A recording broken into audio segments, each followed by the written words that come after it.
L'abomination de Dunwich par Howard Phillips Lovecraft. Lorsqu'un voyageur qui parcourt le centre-nord du Massachusetts se trompe de direction à l'embranchement de la barrière de péage d'Aylesbury, au-delà de Dean's Corner, il se trouve dans une région étrange et désolée. Le terrain s'élève peu à peu. Les murs de pierre bordés de broussailles se pressent de plus en plus vers les ornières de la route sinueuse et poussiéreuse. Les arbres des forêts semblent trop grands. Les herbes et les ronces manifestent une luxuriance qu'on leur voit rarement dans les pays défrichés. Par contre, les champs cultivés sont particulièrement rares et improductifs, tandis que les vieilles maisons éparses ont toutes le même aspect sordide et délabré. Sans savoir pourquoi, on hésite à demander son chemin aux figures noueuses et solitaires que l'on aperçoit de temps à autre sur une marche de seuil croulante ou dans une prairie déclive jonchée de rocs. Elles sont tellement silencieuses et furtives que l'on a l'impression de se trouver devant des êtres maudits, avec lesquels mieux vaut n'avoir aucun commerce. Parvenu en haut d'une côte, notre voyageur découvre les collines qui s'érigent au-dessus des bois profonds. Alors son malaise indéfinissable s'accroît.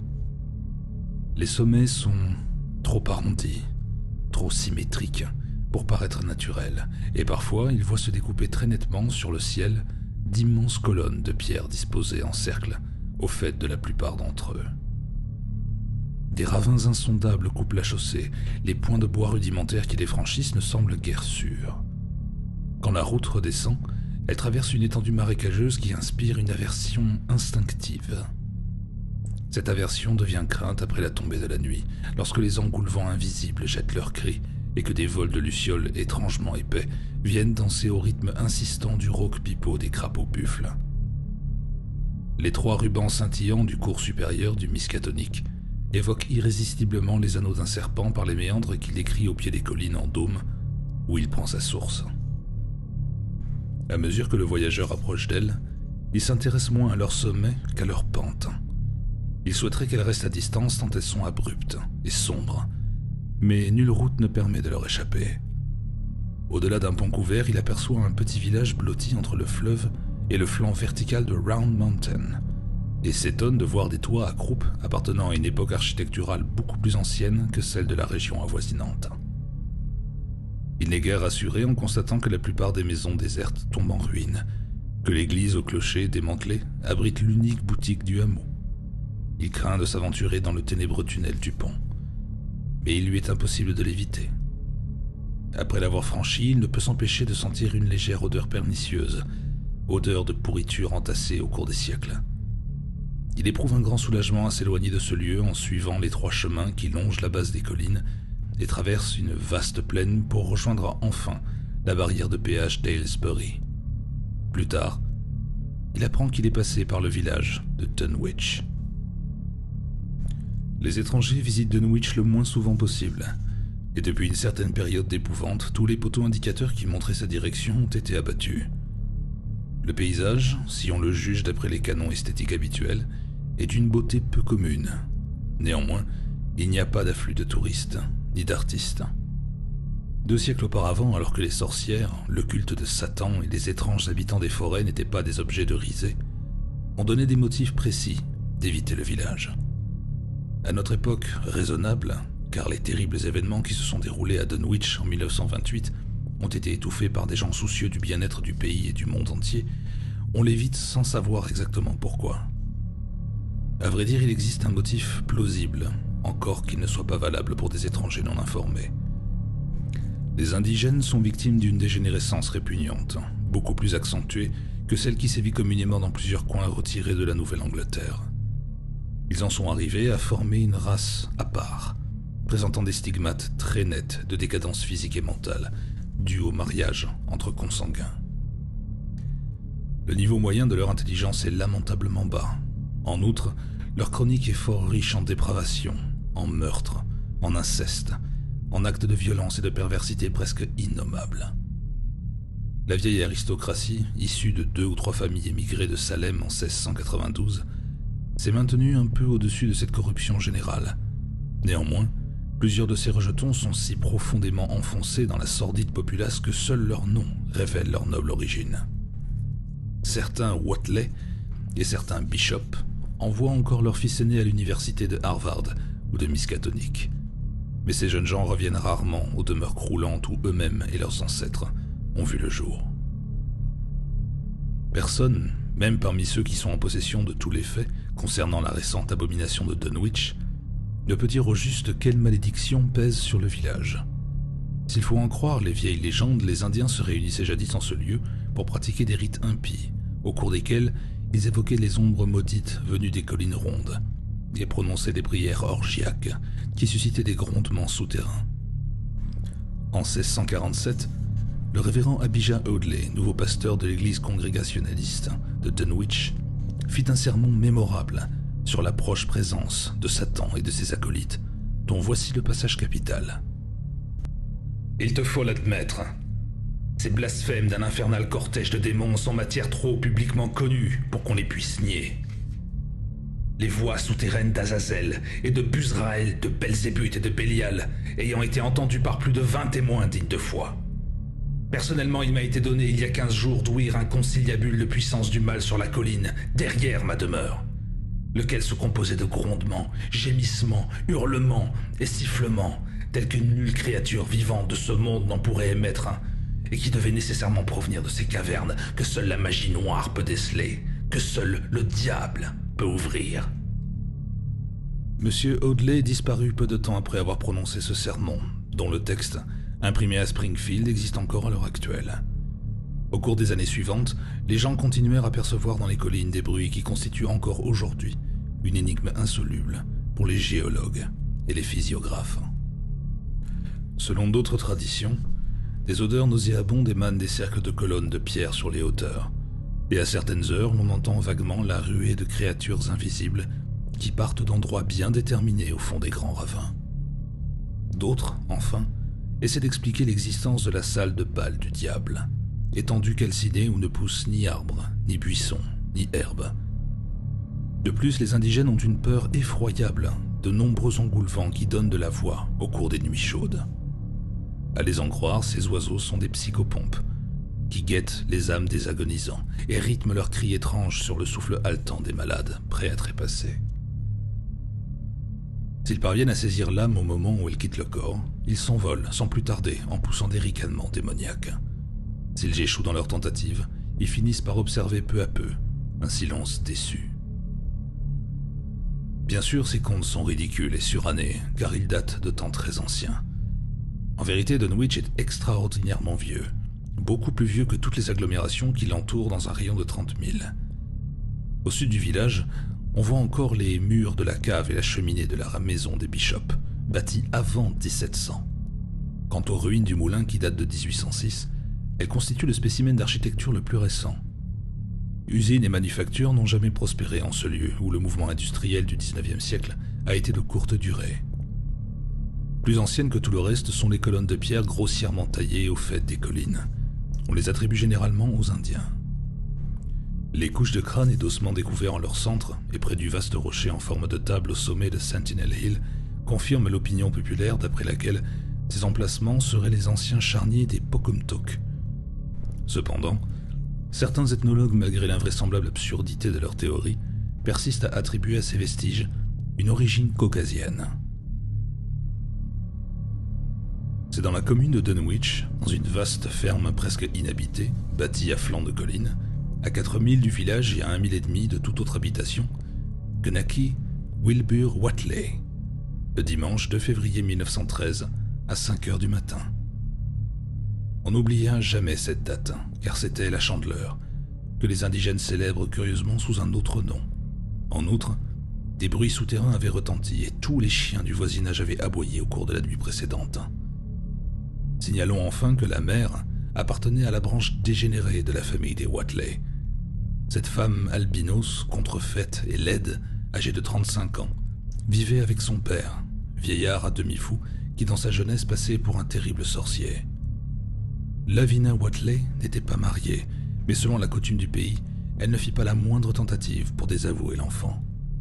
Tout au contraire, Insoucieuse des conjectures des campagnards sur l'identité du père, elle sembla étrangement fière de ce marmot dont le visage brun au profil de bouc formait un bizarre contraste avec la peau blême et les yeux roses de sa mère. À plusieurs reprises, on l'entendit murmurer de curieuses prophéties sur le formidable pouvoir que détiendrait le nouveau-né dans l'avenir. Ces vaticinations n'avaient rien de surprenant. En effet, Lavinia était une créature solitaire qui errait à travers les collines au cœur des orages et s'efforçait de déchiffrer les gros livres de son père, tout déchirés et rongés des vers. Héritage de 2 siècles de Whatley.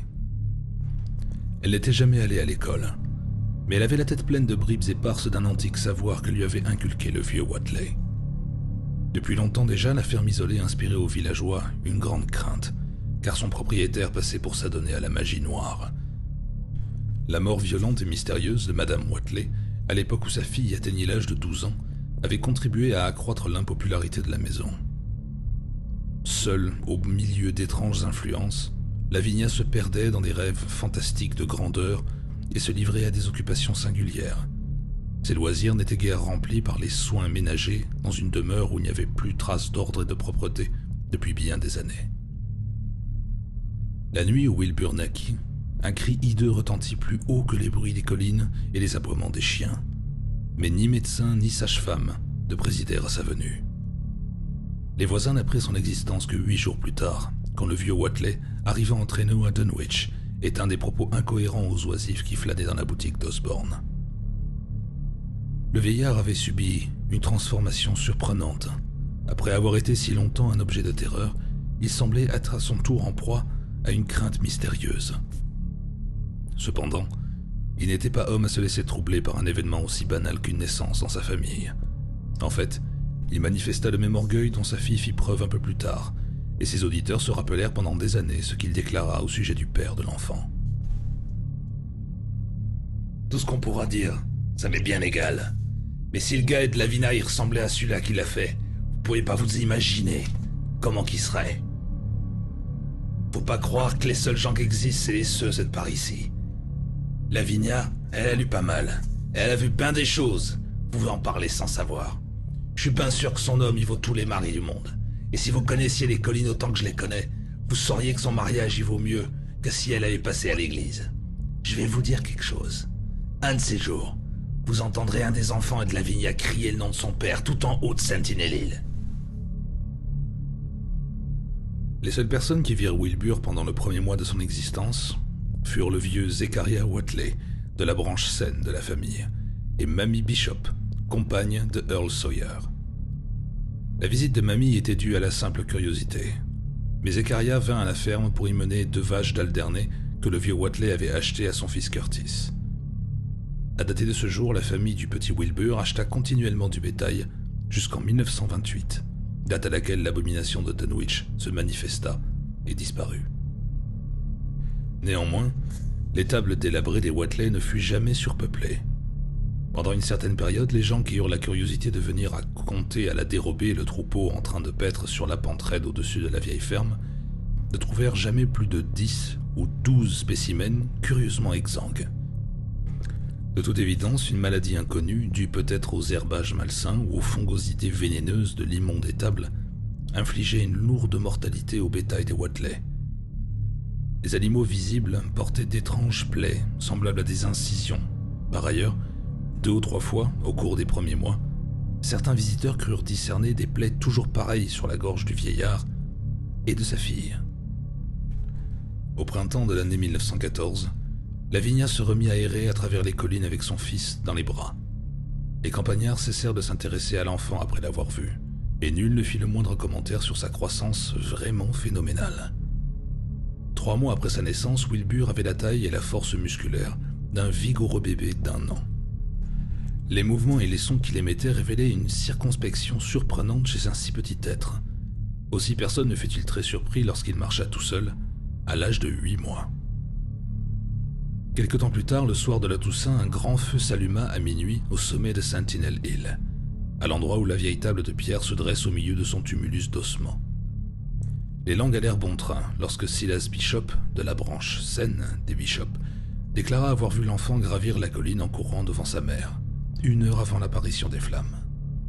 Silas, qui rabattait une génisse égarée, faillit oublier sa mission en apercevant les deux silhouettes à la lueur de sa lanterne.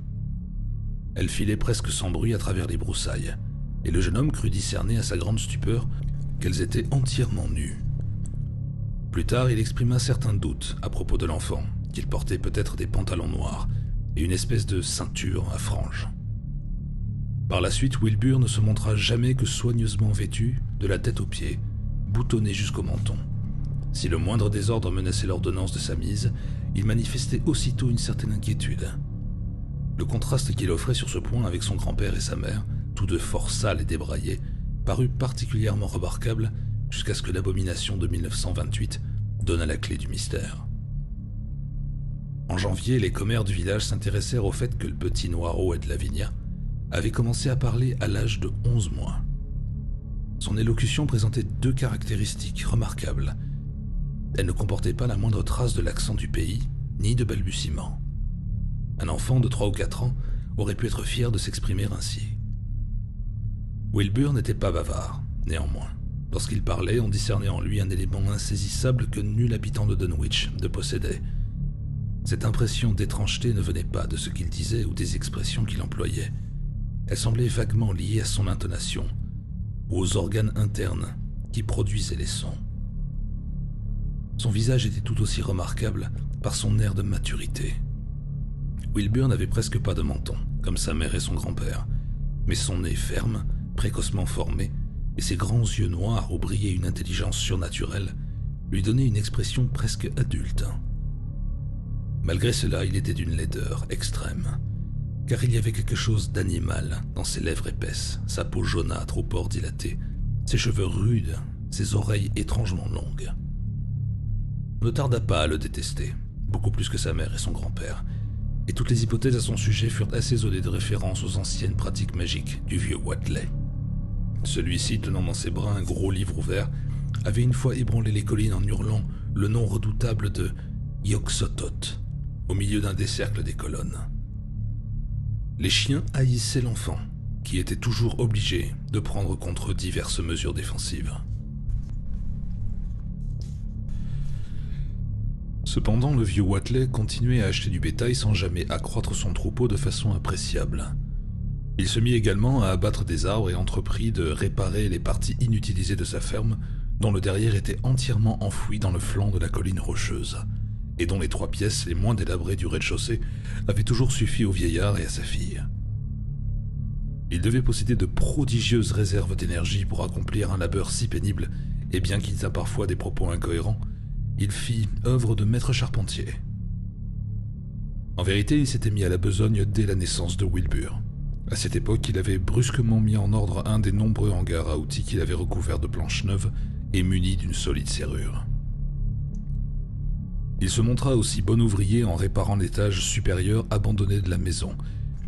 Il ne révéla sa folie qu'en condamnant toutes les fenêtres de la partie restaurée. Les campagnards estimèrent que ce travail de réfection était pure démence. Ils s'expliquèrent encore moins pourquoi le vieillard aménageait une chambre au rez-de-chaussée pour son petit-fils, pièce que virent plusieurs visiteurs alors que personne n'eut jamais accès au premier étage. Il en garnit les parois de solides étagères sur lesquelles il rangea peu à peu, en bon ordre, tous les vieux livres déchirés qui, jusqu'à présent, avaient jonché au hasard les différents coins de la maison. Je m'en suis bien servi. Moi, le gars, est plus capable de s'en servir que moi. Faut qu'il soit en si bon état que possible parce qu'ils seront tout ce qu'il apprendra jamais. En septembre 1914, Wilbur, âgé d'1 an et 7 mois, avait la taille d'un enfant de 4 ans, parlait couramment, manifestait dans ses propos une intelligence stupéfiante. Il errait en liberté à travers champs et collines ou accompagnait sa mère dans ses vagabondages. À la ferme, il étudiait avec application les gravures et les cartes bizarres des livres de son grand-père qui l'instruisait ou l'interrogeait au cours de longs après-midi silencieux. À cette époque, la restauration de la maison était terminée, et l'on s'étonna qu'une des fenêtres eût été transformée en porte solide. Elle se trouvait sur le dernier du pignon, et, tout contre la colline, nul ne put comprendre pourquoi elle était reliée au sol par une passerelle de bois. Dès que les différents travaux eurent pris fin, les gens remarquèrent que le vieux hangar à outils si soigneusement clos avait été de nouveau abandonné. La porte restait ouverte, et un jour, où Earl Sawyer y pénétra après avoir vendu du bétail au vieux Watley, il fut bouleversé par l'odeur singulière qui empestait l'air. Il déclara n'avoir jamais senti une pareille puanteur, sauf près des cercles de colonnes, au sommet des collines. D'après lui, elle ne pouvait émaner de rien qui appartint à notre monde. Néanmoins, il faut le dire, les maisons et les apprentis de Dunwich n'ont jamais été remarquables par leur propreté. Au cours des mois suivants, il n'y eut aucun événement visible, mais chacun jura que les bruits mystérieux des collines croissaient en intensité. La veille du 1er mai 1915, des tremblements de terre furent ressentis jusqu'à Aylesbury. La même année, la veille de la Toussaint, on entendit un grondement souterrain, étrangement synchronisé avec des jets de flammes, ces manigances et de sorciers des Watley, au sommet de Sentinel Hill. Wilbur continuait à grandir d'une façon prodigieuse. À 4 ans, il en paraissait 10. Il lisait avidement tout seul, mais il parlait beaucoup moins qu'auparavant. Pour la première fois, on fit remarquer ouvertement que son visage avait une expression maléfique. Il lui arrivait de marmonner des paroles dans une langue incompréhensible et d'entonner des mélopées au rythme bizarre qui glaçaient les auditeurs d'un sentiment de terreur inexplicable. L'aversion que lui témoignaient les chiens était, à présent, de notoriété publique. Il devait porter sur lui un revolver pour parcourir le pays. Parfois même il se voyait contraint de s'en servir, ce qui n'augmentait pas sa popularité auprès des maîtres de ses victimes. Les rares visiteurs trouvaient Lavinia seule au rez-de-chaussée, pendant que des bruits de pas résonnaient au premier étage. Elle ne consentit jamais à dire ce que faisaient son père et son fils dans les pièces aux fenêtres condamnées. Mais un jour où un marchand ambulant tourna, pour plaisanter, la poignée de la porte fermée donnant sur l'escalier, elle blêmit et manifesta une terreur atroce. Le marchand rapporta au flâneur de la boutique principale de Dunwich qu'il avait cru entendre un cheval frapper du pied au-dessus de lui. Les villageois songèrent à la porte, à la passerelle, au bétail qui disparaissait si rapidement. Puis ils frissonnèrent en se rappelant les rumeurs qui couraient sur la jeunesse du vieux Watley et sur les êtres surnaturels que l'on fait sortir de terre en sacrifiant un bœuf à certaines divinités païennes. Depuis quelque temps, on avait remarqué que les chiens éprouvaient, à l'égard de la ferme, la même crainte et la même haine que leur inspirait la personne de Wilbur.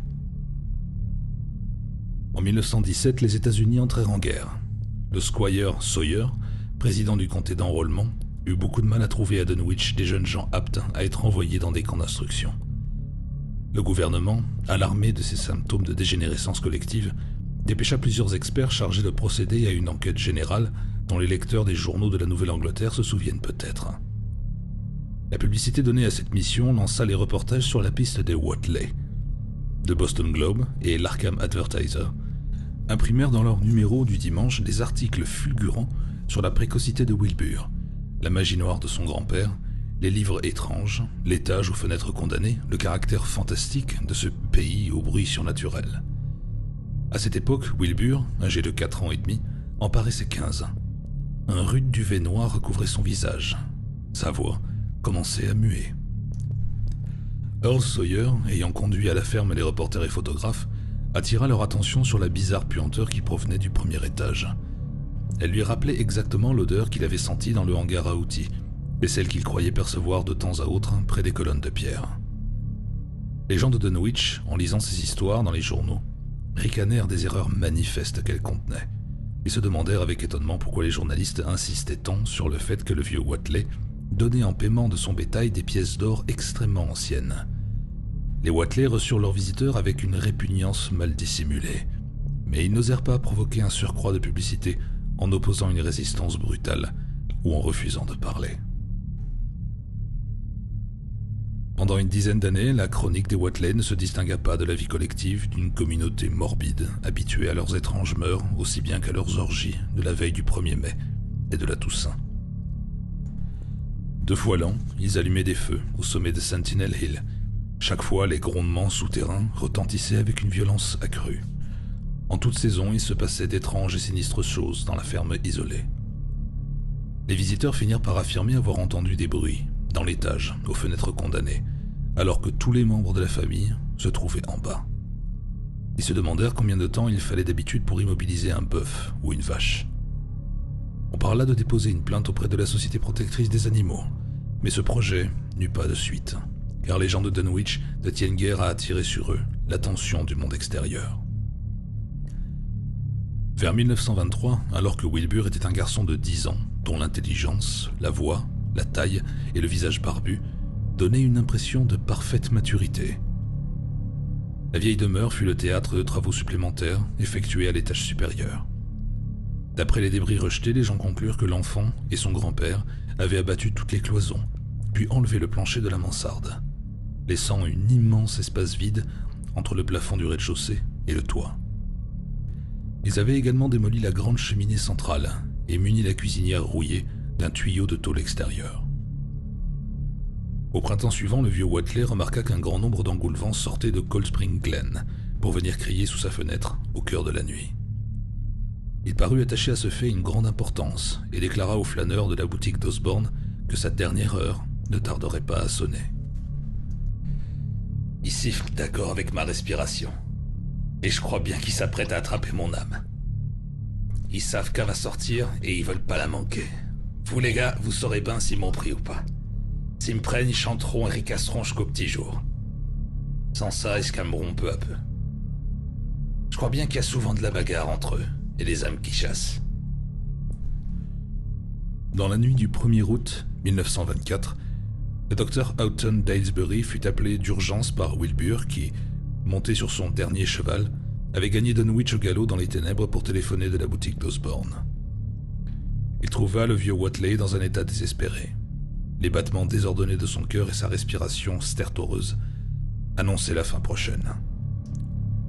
Sa fille contrefaite et son petit-fils barbu se tenaient à son chevet, tandis que de l'étage au-dessus provenait un bruit rythmé semblable au clapotis des vagues sur une grève plate. Néanmoins, le docteur Houghton fut particulièrement troublé par les oiseaux de nuit jacassant au dehors. Une légion innombrable d'engoulevents qui criaient leur interminable message sur un rythme diaboliquement synchronisé avec la respiration sifflante de l'agonisant. Il y avait là quelque chose de vraiment surnaturel.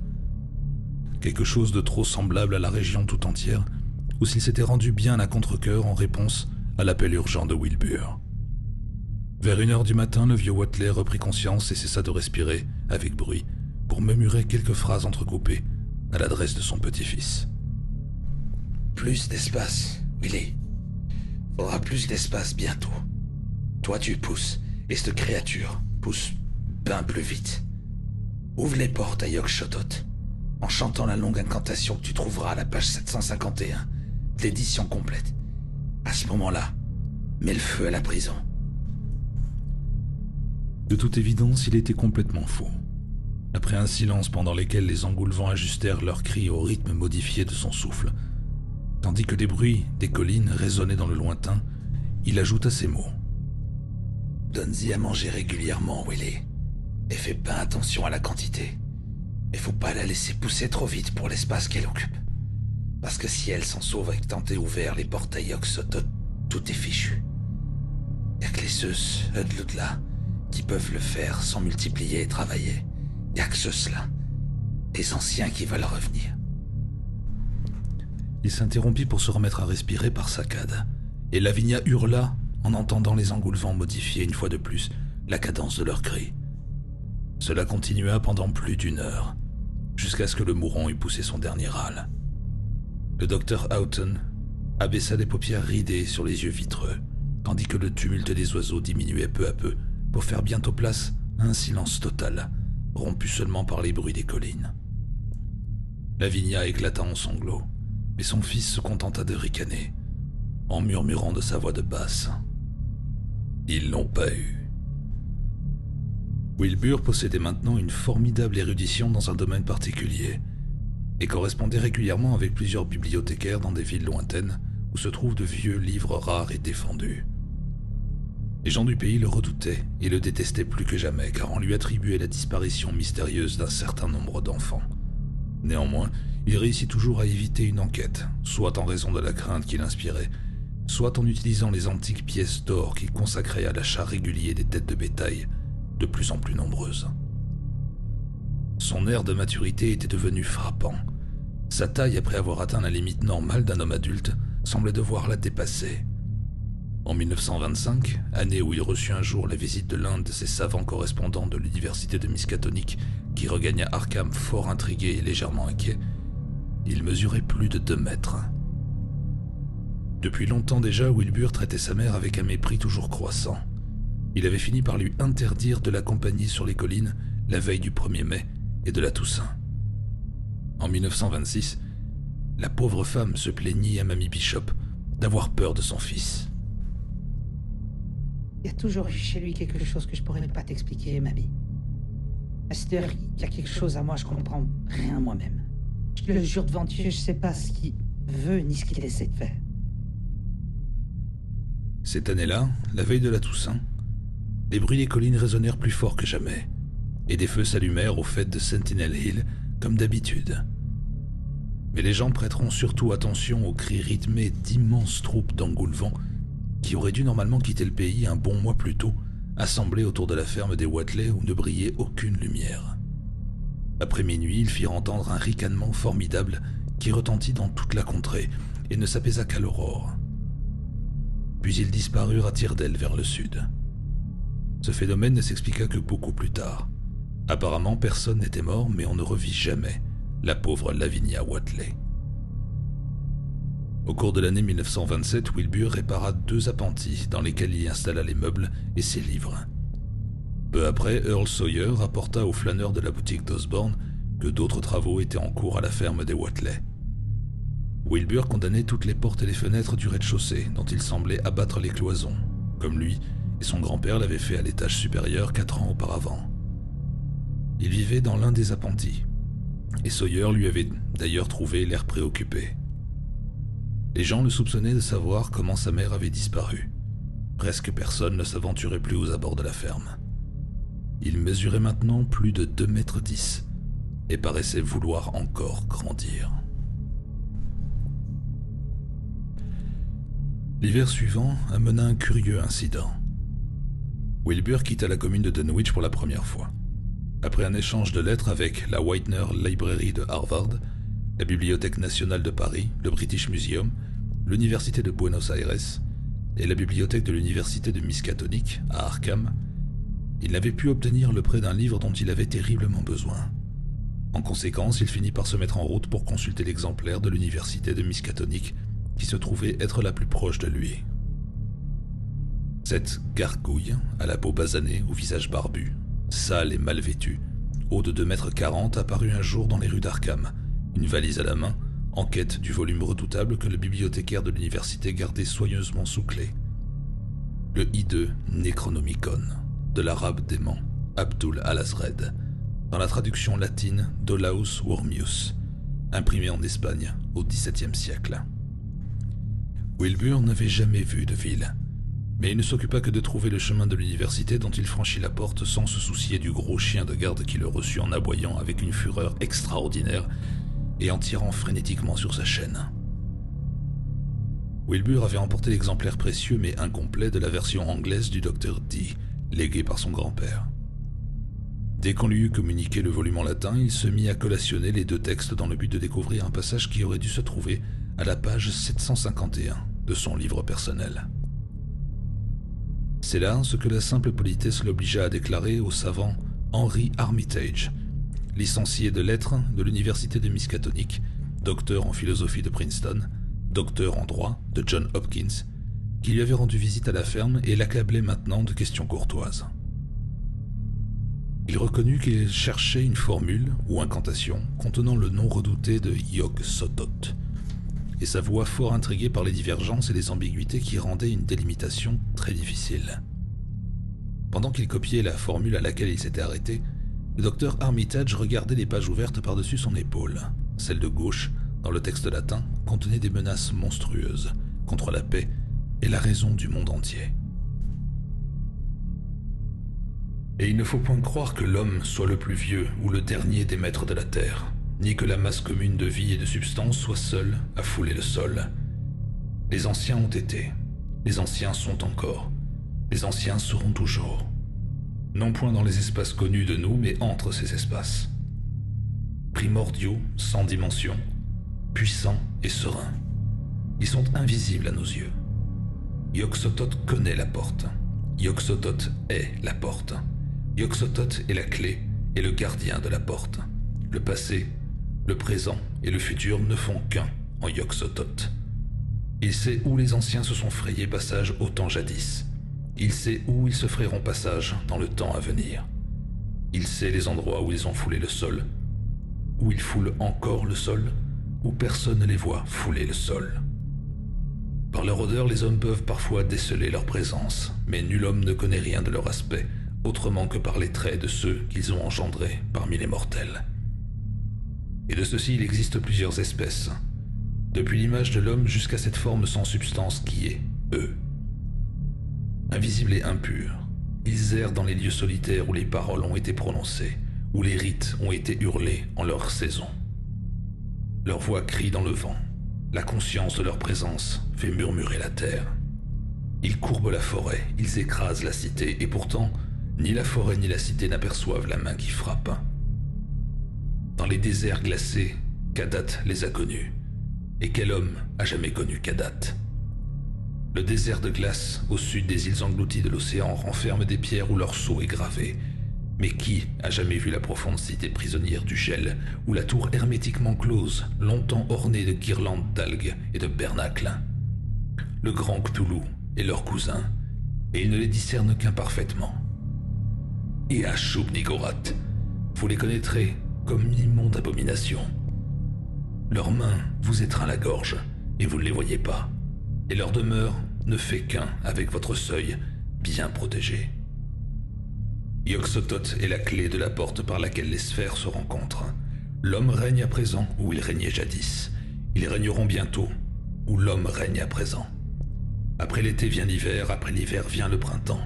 Ils attendent en toute patience, en toute puissance, car ils régneront à nouveau, ici-bas. Rapprochant ce qu'il lisait de ce qu'il avait entendu au sujet de l'atmosphère sinistre de Dunwich et du personnage de Wilbur Whateley, qu'entourait l'abominable aura d'une naissance douteuse et d'un matricide probable, le docteur Armitage sentit déferler en lui une houle de terreur. Il lui sembla que le géant courbé au-dessus du livre appartenait à une autre planète ou à une autre dimension, malgré son apparence humaine. Il se rattachait de noirs abîmes d'essence et d'entités qui s'étendent au-delà de toutes les sphères de matière et de force, d'espace et de temps. Bientôt, Wilbur leva la tête et se mit à parler de cette voix étrangement vibrante qui semble provenir d'organes différents de ceux du commun des mortels. « Monsieur Armitage, je crois qu'il faut que j'emporte ce livre chez moi. Il y a des choses que je dois tenter dans certaines conditions que je peux pas réaliser ici, et ça serait un péché mortel de laisser la routine administrative m'arrêter dans mon travail. Permettez-moi de l'emporter, monsieur. Je vous jure que personne s'en apercevra. J'ai pas besoin de vous dire que j'en prendrai soin. C'est pas moi qui ai mis cet exemplaire de Dee dans l'état que vous voyez. » Il s'interrompit en voyant le visage du bibliothécaire exprimer un refus catégorique, et une lueur de ruse s'alluma dans ses yeux. Armitage fut sur le point de lui permettre de copier tous les passages dont il avait besoin, mais songeant brusquement aux conséquences possibles, il garda le silence. Il ne pouvait assumer la responsabilité de donner à un être pareil la clé de sphères sinistres au-delà de notre univers. Wilbur comprit ce qui se passait dans l'esprit de son interlocuteur et s'efforça de prendre une attitude désinvolte. « Ma foi, si c'est votre idée, j'insisterai pas. Ted Harvard fera pas tant d'histoires. » Armitage entendit les aboiements féroces du gros chien de garde et observa par la fenêtre Wilbur Whateley en train de traverser la cour, en marchant comme un gorille. Il songea aux histoires terrifiantes qui étaient parvenues à ses oreilles, aux articles de l'Arkham Advertiser, aux propos que lui avaient tenus les paysans à l'occasion de son unique visite à Dunwich. Des êtres invisibles, fétides et horribles, qui n'appartenaient pas à l'univers à 3 dimensions, erraient à travers les ravins de la Nouvelle-Angleterre et trônaient au sommet des collines. Il était convaincu de ce fait depuis longtemps déjà. Maintenant, il avait l'impression de sentir la présence proche d'une partie de cette horreur envahissante, de constater que l'infernal cauchemar, jadis immobile, avait poussé une pointe en avant. Il enferma le Necronomicon en frissonnant de dégoût, mais une odeur infecte continua de régner dans la salle. Vous les connaîtrez comme une immonde abomination, murmura-t-il. Oui, c'était bien la même puanteur qu'il avait écœurée au cours de sa visite à la ferme des Watley moins de 3 ans auparavant. Il évoqua le personnage terrifiant de Wilbur et éclata d'un rire sarcastique en songeant aux propos des villageois sur sa parenté. Mariage entre consanguins. Seigneur, quel bonnet! Quelle créature maudite venue d'un autre monde a pu être le père de Wilbur Watley? Il est né à la Chandler, 9 mois après la veille du 1er mai 1912, époque où les habitants d'Arkham ont entendu parler pour la première fois des étranges bruits souterrains. Qu'est-ce donc qui errait sur les collines pendant cette nuit de mai? Quelle horreur s'est fixée sur notre monde sous une forme semi-humaine? Au cours des semaines suivantes, le Dr Armitage entreprit de réunir toutes les données possibles sur Wilbur Watley et les présences invisibles qui assaillaient Dunwich. Il entra en rapport avec le Dr Houghton d'Aylesbury, qui avait assisté à la fin du vieux Watley et trouva ample matière à réflexion dans les dernières paroles du mourant. Une visite à Dunwich ne lui apporta rien de nouveau. Par contre, un examen attentif des passages du Necronomicon, que Wilbur désirait si avidement consulter, sembla lui fournir de terribles indices sur la nature, les méthodes et les aspirations des êtres effroyables qui menaçaient notre planète. À la suite de plusieurs entretiens avec des érudits de Boston, spécialisés dans les sciences occultes, il fut en proie à une stupeur incrédule qui se transforma peu à peu en une crainte spirituelle aiguë.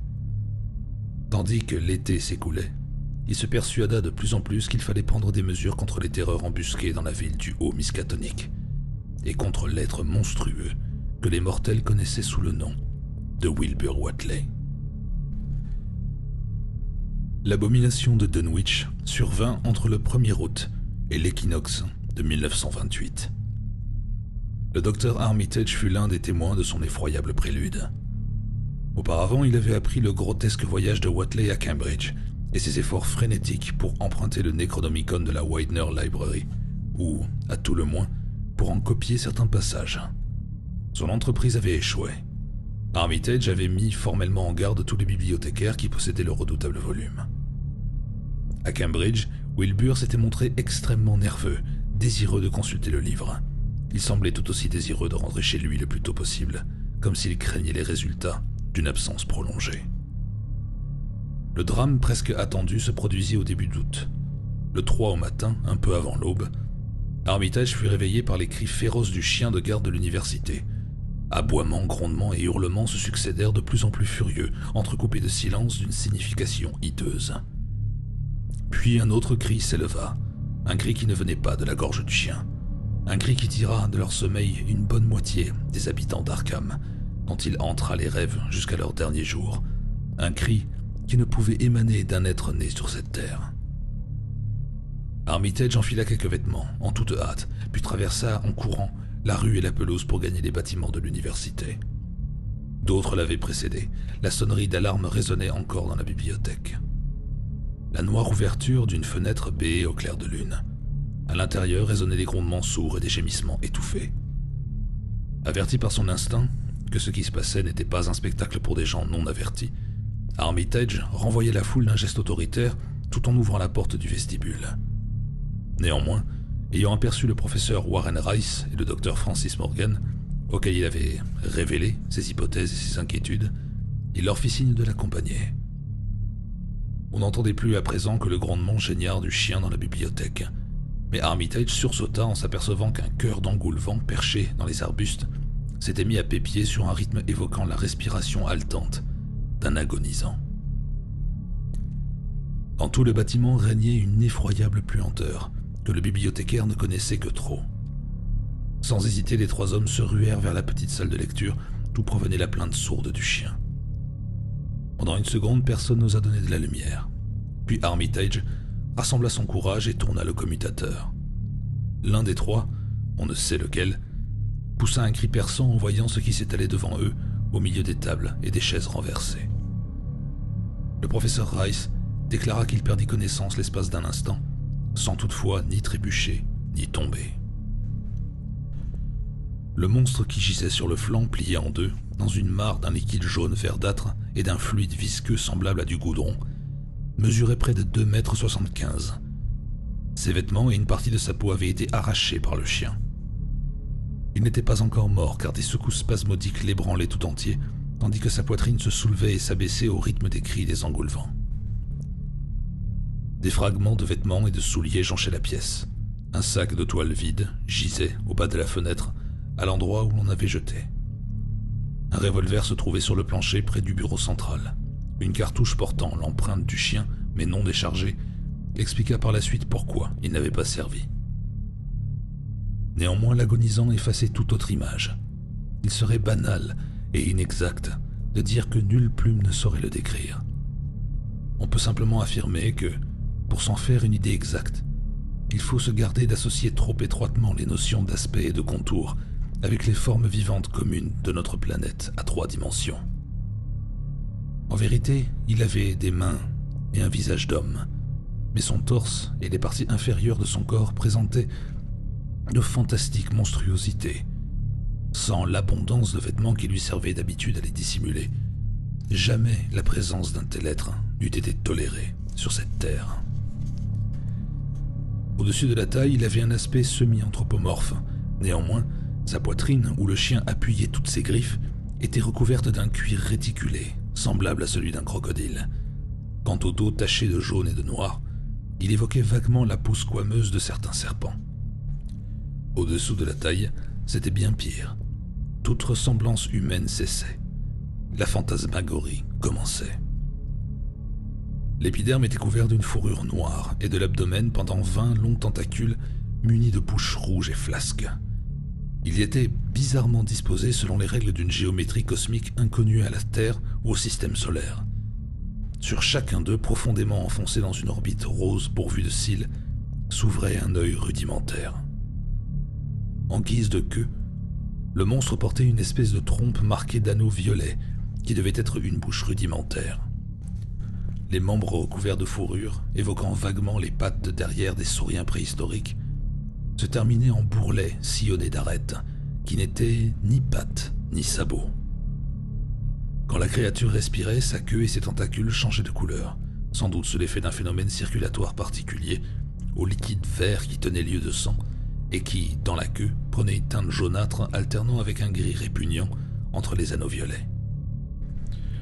Il n'y avait pas la moindre trace de sang humain, rien que ce liquide fétide d'un jaune verdâtre qui coulait sur le plancher, en laissant derrière lui une étrange décoloration.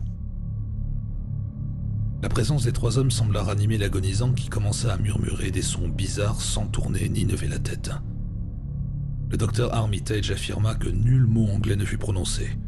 Au début, il ne put rapprocher d'aucun langage terrestre une seule des syllabes prononcées, mais, vers la fin, il distingua des fragments incohérents, sûrement empruntés au Necronomicon qui avait causé la perte du monstre désireux de s'en emparer.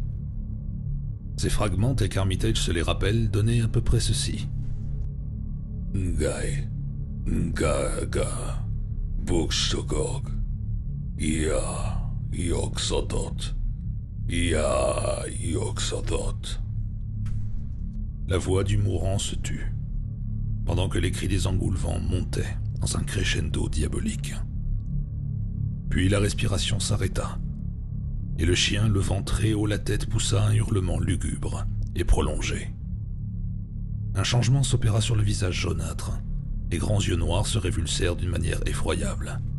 Au dehors, les engoulevents s'étaient tus soudain, et au-dessus de la rumeur de la foule qui s'attroupait, on entendait un grand bruissement d'ailes apeurées.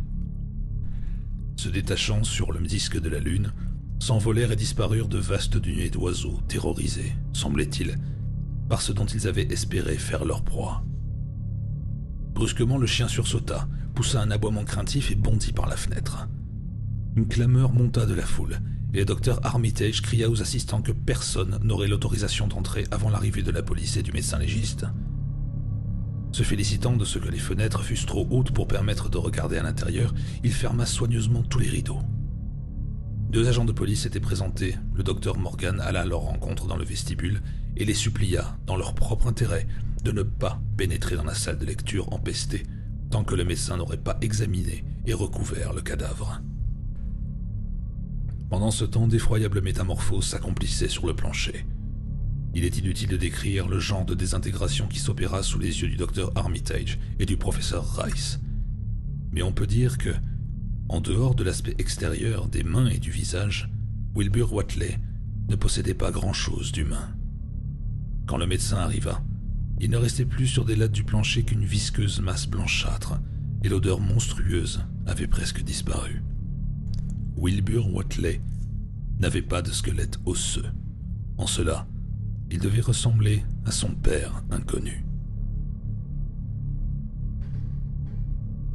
Tout cela ne fut que le prologue de l'abomination véritable. Des fonctionnaires stupéfaits procédèrent aux formalités habituelles. On cacha à la presse et au public les détails anormaux. On envoyait des hommes de loi à Aylesbury et à Dunwich pour dresser l'inventaire des biens de Wilbur Whatley et tâcher de découvrir ses héritiers. Ils trouvèrent le pays en proie à une vive agitation. En effet, les bruits souterrains augmentaient d'intensité. En outre, une puanteur et des sons inaccoutumés plus accentués de jour en jour provenaient de la grande coquille vide de la ferme aux fenêtres condamnées. Earl Sawyer, qui s'occupait des chevaux et du bétail en l'absence de Wilbur, était dans un terrible état de nerfs. Les hommes de loi trouvèrent des excuses pour ne pas pénétrer dans l'infecte demeure.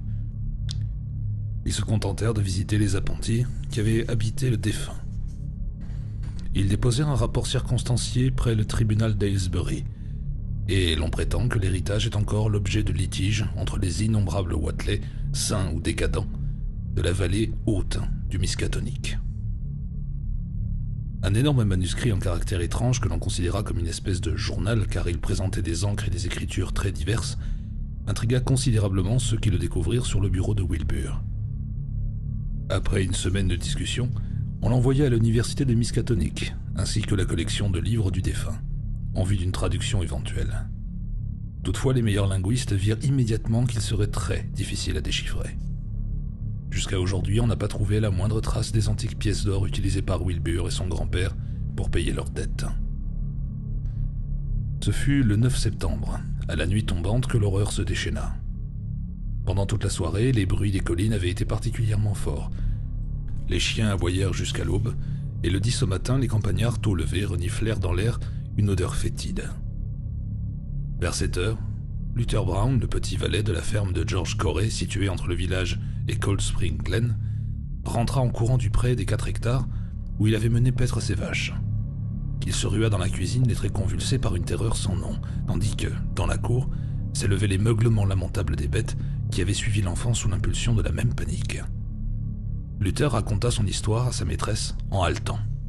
« Là-haut, sur la route de l'autre côté du ravin, il y a quelque chose qui a passé par la même Corée. Ça sent comme quand le tonnerre est passé et tous les buissons et les arbustes y sont repoussés des deux côtés, la route pareille que si on avait traîné une maison. Et c'est point le pire, il y a des empreintes sur la route, même Corée. Des grandes empreintes rondes, grosses comme dessus d'un tonneau. Pareil s'il y avait passé un éléphant. Mais il y en a beaucoup plus qu'on peut faire avec 4 pattes. J'en ai regardé une avant que de m'en sauver et j'en vu qu'elle était couverte de lignes en éventail. Pareil que si on avait enfoncé dans la terre une énorme feuille de palmier. Et il y avait une puanteur abominable, comme il y en a autour de la maison du vieux Whatley. Il s'interrompit, frissonnant de la tête aux pieds. Madame Corey, n'ayant pu lui arracher d'autres renseignements, se mit à téléphoner à ses voisins, propageant ainsi la panique qui préluda à de plus grandes terreurs. Lorsqu'elle eut au bout du fil Sally Sawyer, gouvernante de Seth Bishop dont la maison était la plus proche de celle des Whatley, ce fut son tour d'écouter au lieu de raconter. En effet, Chauncey, le fils de Sally, ayant gravi de bon matin la colline située en face de la ferme des Whatley, était rentré à toute allure fou d'épouvante, après avoir jeté un coup d'œil sur les lieux et sur le pâturage où les vaches de M. Bishop avaient passé la nuit. Oui, Mme Corey. Chauncey est revenu au galop et pouvait pas parler tellement qu'il avait peur. Il dit que la maison du vieux Whatley est tout éclatée, pareil que si on avait fait exploser de la dynamite dedans. Il y a que le plancher qui est pas crevé, mais il est recouvert d'un machin qui ressemble à du goudron et qui coule sur le sol où ce que la charpente des murs a sauté. Et il y a des marques terribles dans la cour, des grandes marques rondes, pareilles qu'une barrique, et toutes gluantes qu'à son que le plancher de la maison. Chauncey dit qu'amène dans les prés où ce qu'il y a une piste d'herbe écrabouillée plus large qu'une grange, et tous les murs de pierre qui sont écroulés partout où ce que ça passe. Et il dit comme ça à Mme Corey qu'il a pensé aux vaches et de Seth, quand bien même que s'il avait eu peur, qu'il les avait retrouvées à la salle du bal du diable dans un état épouvantable. La moitié a disparu, et la moitié de celles qui restent, on dirait qu'on leur a sucé le sang. Et elles ont toutes des blessures sur la peau, pareil que le bétail des Watley depuis que le fils Lavinia est né. Seth, il vient de partir pour aller les voir, mais je crois point qu'il s'accrochera là beaucoup de la ferme du vieux sorcier. Chauncey, il a pas très bien regardé où ce qu'il allait, mais il croit que ça se dirigeait vers la route du ravin qui mène au village. Aussi vrai que m'v'là, Mme Corée, il y a quelque chose qui se promène qui devrait pas être en liberté. Parce que c'est de moi, je crois bien que le Wilbur Watley, qui a eu la fin qu'il méritait, a manigancé tout ça. J'ai toujours dit qu'il était pas humain, lui et son grand-père. Ils ont dû faire pousser dans cette maison fermée de partout quelque chose qui est encore moins humain qu'il l'était. Il y a toujours eu des choses invisibles autour de Dunwich, des créatures vivantes qui sont pas humaines et qui sont mauvaises pour les humains. L'autre nuit, la terre a parlé, et sur le matin, Chauncey, qui a pas beaucoup le sommeil, a entendu les engoulevents crier très fort du côté de Cold Spring Glen. Après ça, il a cru entendre du bruit du côté de chez les Watley. Pareil que si on aurait cassé une grande caisse de bois en arrachant les planches. Tout ça l'a empêché de se rendormir, et à matin, a fallu qu'il aille à la maison du sorcier pour voir ce qui se passait. Et il en a eu plein les yeux, Mme Corée. Tout ça s'annonce pas grand-chose de bon, et je crois que les hommes devraient bien s'organiser en troupe pour faire une battue. Je sais qu'il y a quelque chose de terrible qui se promène, et je sens bien que mon heure va pas tarder à sonner. C'est-il que votre lutteur a remarqué où ce que mènent les traces? Non, Mme Corée, si elle est toute sur la route du ravin et de notre côté à nous. Et elles sont pas encore arrivées à votre maison, je suppose qu'elles doivent mener au fond du ravin. C'est naturel, j'en dis que le Cold Spring Glen est un endroit malsain. Les engoulevents et les lucioles, ils se conduisent pas dans ce coin-là comme d'habitude. Et il y en a qui disent que on entend des bruits et des paroles dans l'air en se mettant au bon endroit, entre les éboulis et les grottes de l'ours. À midi, les 3/4 des hommes et des gamins de Dunwich massés sur les routes et les prairies entre Cold Spring Glen et les ruines de la maison des Watley examinaient avec horreur les empreintes monstrueuses. Le bétail mutilé des Bishops, les étranges débris de la ferme, la végétation écrasée par les champs et les talus. La force inconnue qui s'était déchaînée sur le monde avait dû sans doute s'enfoncer dans le grand ravin sinistre. En effet, tous les arbres qui le bordaient étaient brisés, et une large avenue creusait les broussailles de la pente abrupte, comme si elle avait été labourée par une maison emportée dans une avalanche. Nul bruit de montée du fond de l'abîme, d'où émanait simplement une indéfinissable puanteur. Les hommes préférèrent discuter au bord du précipice plutôt que d'aller affronter l'horreur cyclopéenne dans son repère. Avec eux se trouvaient 3 chiens, qui, après avoir aboyé furieusement au début, observaient maintenant un silence craintif. Quelqu'un téléphona la nouvelle à l'Aylesbury Transcript, mais le rédacteur en chef, habitué aux folles histoires de Dunwich, se contenta de rédiger à ce sujet un paragraphe humoristique, reproduit peu après par l'Associated Press. Ce nuit-là, chacun rentra chez soi et barricada fortement sa maison et son étable. Bien entendu, pas une seule tête ne resta dans les pâturages. Vers 2h du matin, les Elmer Fry furent réveillés par une épouvantable puanteur et les féroces aboiements de leurs chiens. De plus, tous convinrent qu'ils pouvaient entendre une espèce de sifflement et de clapotis à l'extérieur. Madame Fry proposa de téléphoner aux voisins. Elmer était sur le point d'y consentir lorsqu'un bruit de bois brisé interrompit leur discussion. Il semblait provenir de la grange et fut promptement suivi par les meuglements terrifiés du bétail. Les chiens, la bave à la bouche, vinrent s'aplatir aux pieds de la famille paralysée de terreur. Obéissant à la force de l'habitude, Fry alluma une lanterne, mais il savait bien que s'aventurer dans la cour serait courir à une mort certaine. Les femmes et les enfants se mirent à geindre à petit bruit, avertis par un obscur instinct que leur vie dépendait de leur silence. Ils eurent la force de s'empêcher de crier. Finalement, le vacarme de la grange fit place à des gémissements pitoyables, auxquels succédèrent des craquements sinistres. Les Fry, blottis les uns contre les autres dans le salon, n'osèrent pas bouger jusqu'à ce que les derniers échos ne fussent éteints tout au fond de Cold Spring Glen. Alors, au milieu des rauquements lugubres émanant de l'étable et des cris démoniaques des engoulevents dans le ravin, Selina Fry alla jusqu'au téléphone d'un pas chancelant pour répandre la nouvelle de cette deuxième catastrophe. Le lendemain, toute la contrée était en proie à la panique. Des groupes d'hommes craintifs taciturnes s'approchaient et s'éloignaient de l'endroit où s'était accomplie cette démoniaque destruction. 2 pistes titanesques de végétation écrasée s'étendaient du ravin à la ferme d'Elmer Fry. Des empreintes monstrueuses couvraient le sol nu. Une partie de la vieille grange s'était écroulée. On ne put retrouver identifié qu'un quart du bétail. Certains animaux étaient réduits à l'état de bizarres fragments, et il fallut tuer tous ceux qui vivaient encore. Earl Sawyer suggéra de demander de l'aide à Aylesbury ou à Arkham, mais les autres déclarèrent que cela ne servirait à rien. Le vieux Zébulon Watley, membre d'une branche de la famille mi-saine mi-décadente, parla vaguement de rites mystérieux à célébrer au sommet des collines. Tous ses ancêtres avaient été fort attachés à certaines traditions, et ils se souvenaient de chants psalmodiés au milieu des colonnes de pierre, bien avant la naissance de Wilbur. La nuit tomba sur un pays terrorisé, dont les habitants étaient trop passifs pour organiser une défense efficace. Quelques familles unies par des liens de proche parenté se rassemblèrent sous un même toit pour veiller dans les ténèbres, mais en général, les gens se contentèrent de se barricader à nouveau et de faire le geste futile de charger des fusils ou de disposer des fourches à portée de la main. Néanmoins, rien ne se produisit, à l'exception des bruits des collines. Le lendemain, plusieurs paysans espérèrent que cette nouvelle horreur avait disparu aussi vite qu'elle était survenue. Certains cœurs intrépides proposèrent une expédition dans le ravin. Néanmoins, ils ne s'aventurèrent pas à servir d'exemple à une majorité peu enthousiaste. Le soir venu, ils s'enfermèrent pour la 3e fois. Cependant, il y eut beaucoup moins de familles à se grouper. Au matin, les Fry et les 7 bishops annoncèrent que les chiens paraissaient fort excités et que l'on percevait des bruits et des odeurs dans le lointain. Une troupe d'explorateurs horrifiés releva une nouvelle série d'empreintes monstrueuses sur la route qui longe Sentinel Hill. Comme d'habitude, la végétation écrasée révélait que le monstre invisible était d'une taille démesurée. D'après la disposition des empreintes, il y avait eu un passage dans 2 directions différentes. Parti de Cold Spring Glen, la montagne mouvante semblait y être revenue par le même chemin. Au pied de la colline, une foule d'arbustes brisés, larges de 100 mètres, montait tout droit jusqu'au sommet, et les hommes stupéfaits constatèrent que les pentes les plus abruptes ne détournaient pas cette piste inexorable. La gigantesque abomination pouvait gravir une paroi rocheuse, presque verticale. Lorsque les explorateurs eurent gagné le faîte de la colline par des voies moins dangereuses, ils virent que les traces s'y arrêtaient, ou plutôt en repartaient en sens inverse. C'était là que les Watley avaient allumé leurs feux infernaux en psalmodiant leur rite maudit la veille du 1er mai et de la Toussaint, près de la table de pierre. À présent, cette même dalle était le centre d'un vaste espace de terrain pesamment foulé par la montagne mouvante. La surface du sol légèrement concave portait un dépôt fétide de la même viscosité noirâtre qui souillait le plancher de la ferme en ruine des Watley. Les hommes s'entre-regardèrent en murmurant, puis ils scrutèrent le flanc abrupt de la colline. Le monstre avait dû emprunter la même route pour descendre et pour monter. Il était inutile d'émettre des hypothèses. Raison et logique se trouvaient confondues. Seul le vieux Zébulon, qui ne faisait pas partie du groupe, aurait pu suggérer une explication plausible.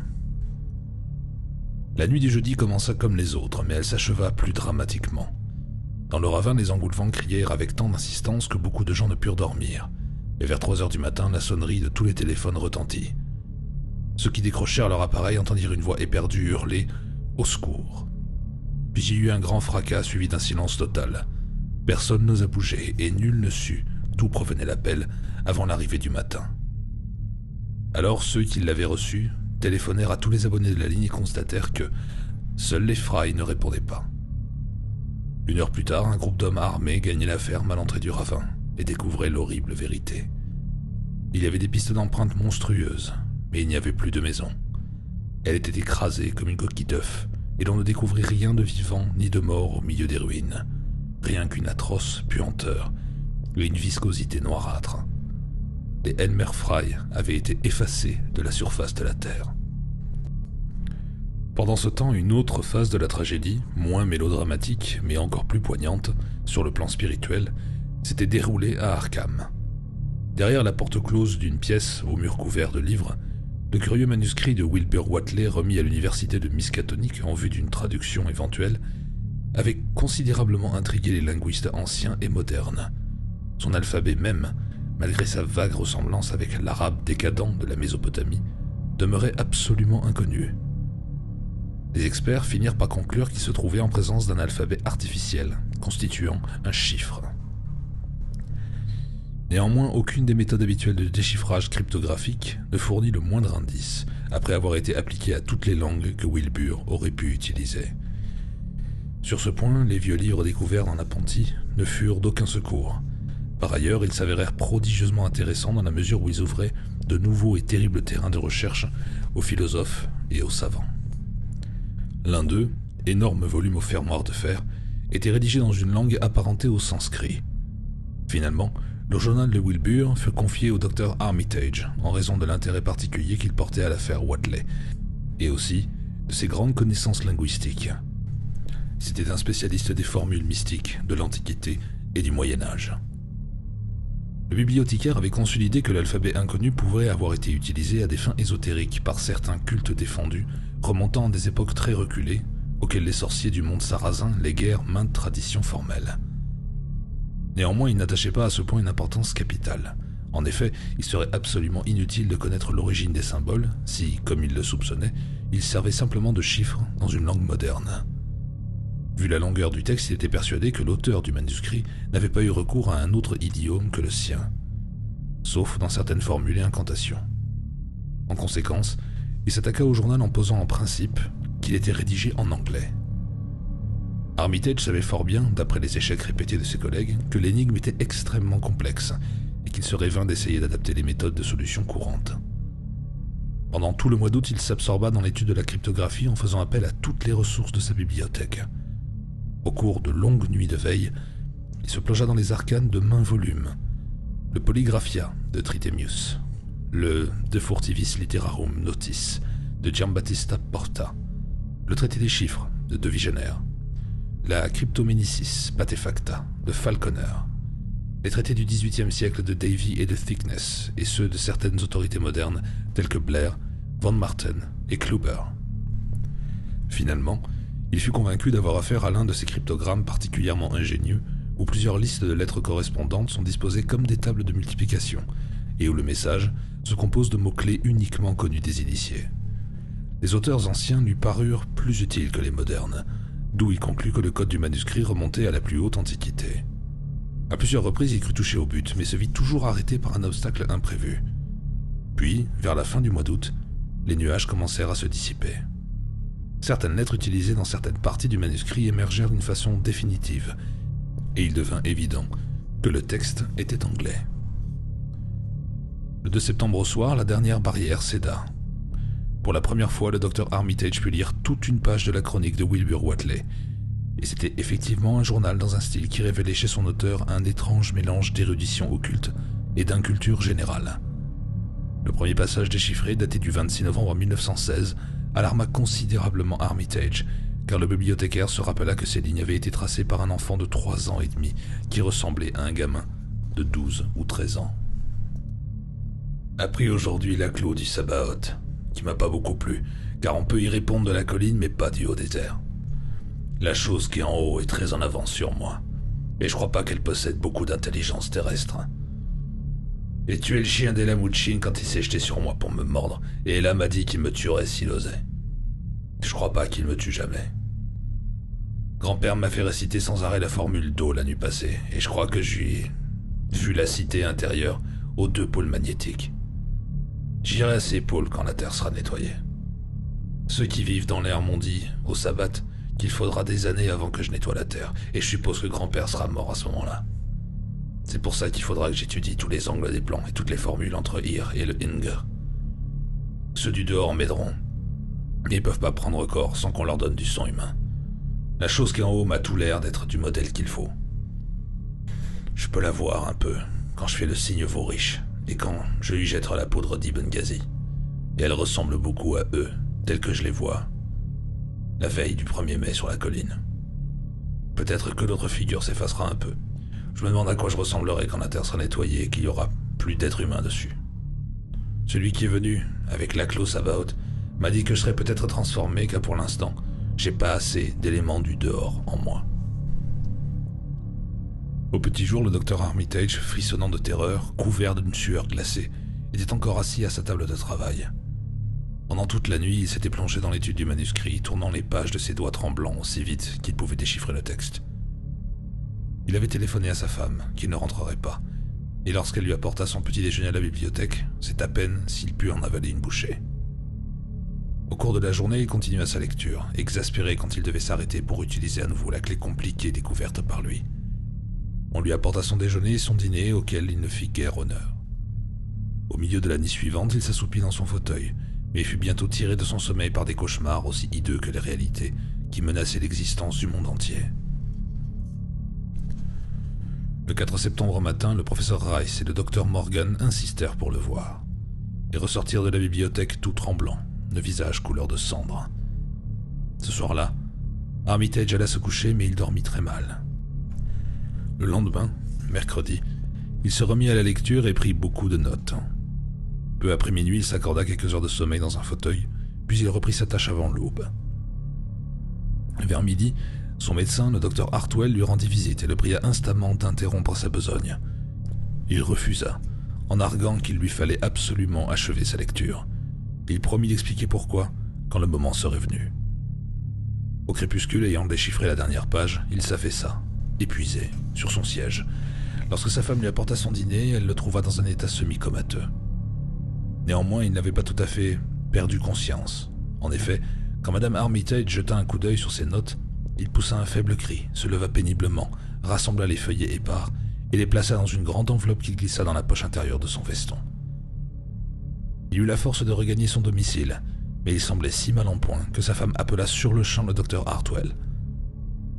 Pendant que le praticien le couchait dans son lit, il murmura sans arrêt « Que faire ? Mon Dieu, que faire ?» Armitage dormit profondément cette nuit-là. Toutefois, le lendemain, il fut en proie au délire.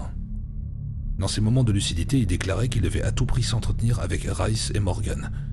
Ces divagations stupéfièrent le docteur Hartwell. Il demandait constamment que l'on détruisît une créature enfermée dans une vieille ferme, aux fenêtres condamnées.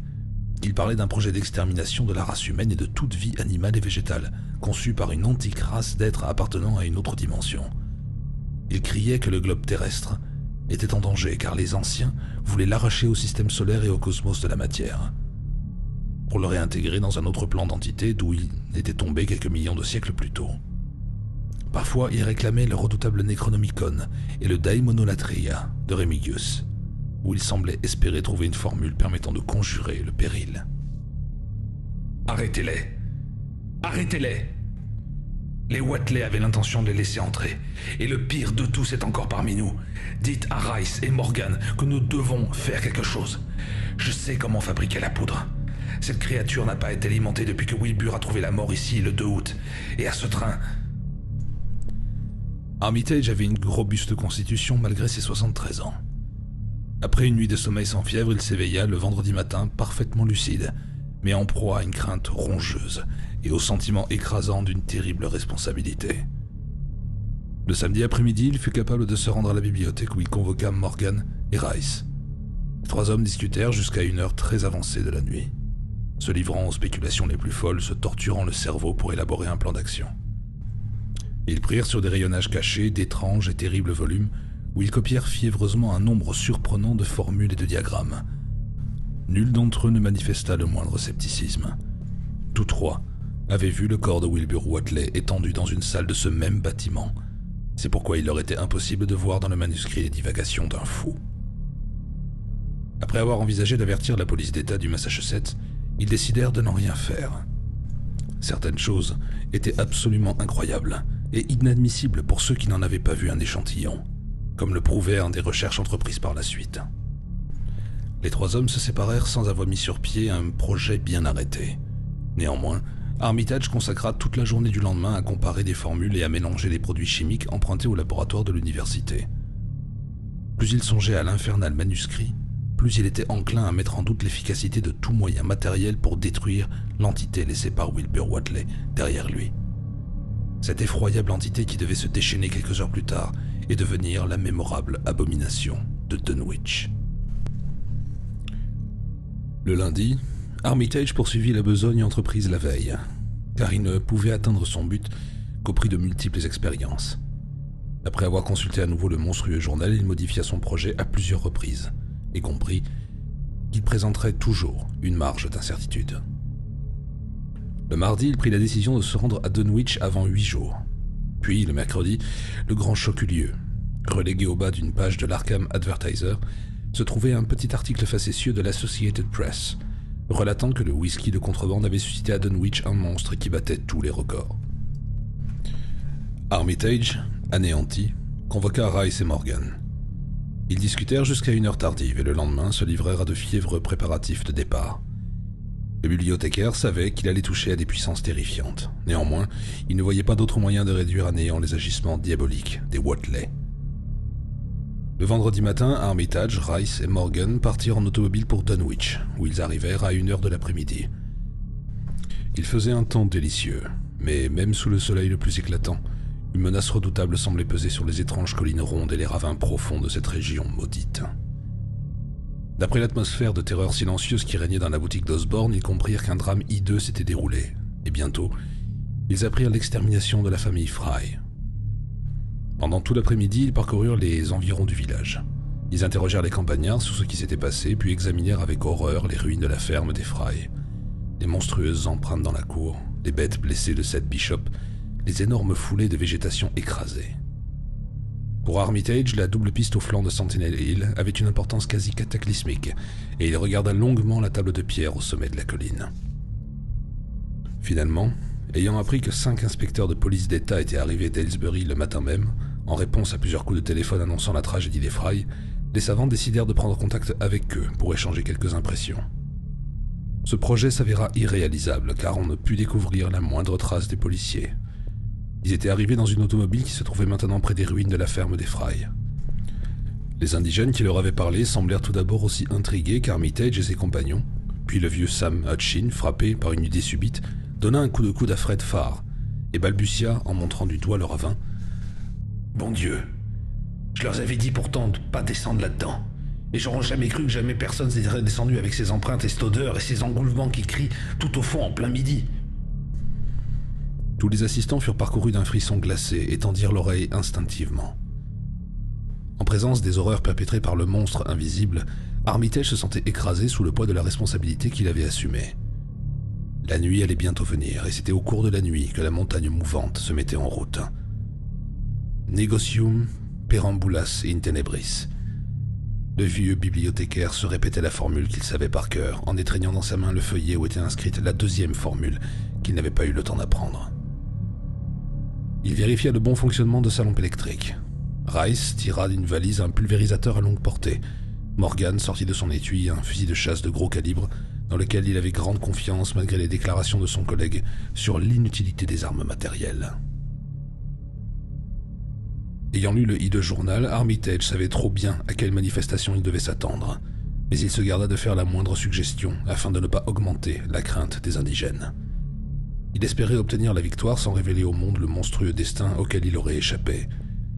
Dès que les ombres s'amassèrent, les campagnards se hâtèrent de regagner leur logis pour s'y barricader en dépit des preuves accumulées de l'inefficacité des verrous et des serrures contre une force qui ployait les arbres et écrasait les maisons à son gré. Ils hochèrent la tête lorsque les visiteurs exprimèrent leur intention de monter la garde près des ruines de la ferme des Fry et les quittèrent sans garder le moindre espoir de les revoir. Au cours de la nuit, la terre gronda sur les collines et les engoulevents crièrent d'une façon menaçante. De temps à autre, un coup de vent balayait Cold Spring Glen, imprégnait l'air lourd d'une odeur immonde que les 3 hommes connaissaient bien. Ils l'avaient déjà perçue près d'une créature agonisante qui, pendant 15 ans et demi, avait passé pour un être humain. Mais l'abomination attendue ne se montra pas. L'entité embusquée dans le ravin attendait son heure et Armitage déclara à ses compagnons qu'une attaque de leur part en pleine nuit serait un véritable suicide. Une aube blême se leva qui mit fin au bruit nocturne. La journée s'annonçait grise et pluvieuse. Des nuages de plus en plus épais s'accumulaient au nord-ouest des collines.